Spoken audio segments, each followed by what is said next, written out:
Sa kasagsagan ng eleksyon, isang babae ang lumutang dahil sa paggamit ng kanyang personal na impormasyon upang magsampa ng disqualification case sa isang kandidato.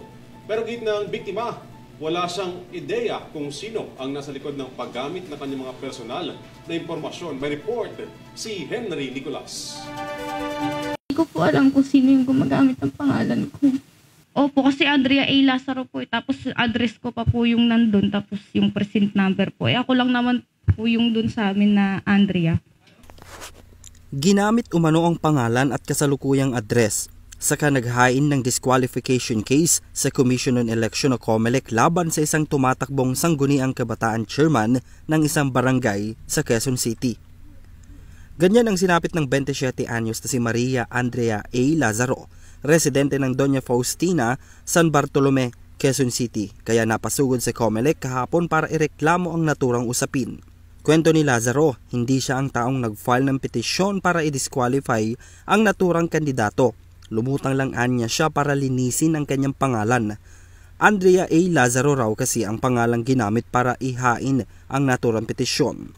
Dahil dito nagpa siya na maghain ng affidavit sa COMELEC at ipablatter sa PNP Criminal Investigation Unit o CIDU ang naturang usapin. Sa kanyang sinumpaang salaysay, pinasisinungalingan nito ang petisyon at binigyang diin na wala umanong ibang Andrea A. Lazaro sa kanilang komunidad, kundi siya lang.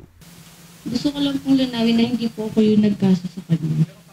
Opo, ginamit ko kasi yung pangalan ko. Opo, kasi Andrea A. Lazaro po, tapos address ko pa po yung nandun, tapos yung present number po. Ako lang naman po yung dun sa amin na Andrea. Hindi ko po alam kung sino yung gumagamit ng pangalan ko. Baka mamaya ko saan niya pa po gamitin o ano.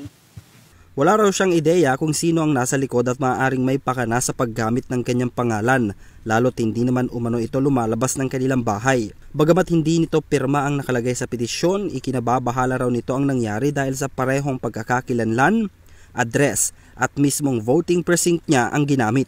Po kasi ako doon nakatira, nag-asawa po kasi ako, taga-Gulod na po. Doon po ako nakatira 3 taon na po, pero pag bumoboto po ako, umuwi po ako doon sa amin para bumoto. Opo, doon po sa San Bartolome. Sa naturang petisyon, nakalagay ang aligasyon na hindi umano Pilipino ang tumatakbong kandidata na si Jen Lee Lin o Jaylin. Bagay naman na pinasunungalingan ng kampo ni Lin sa pamamagitan ng kanilang social media account.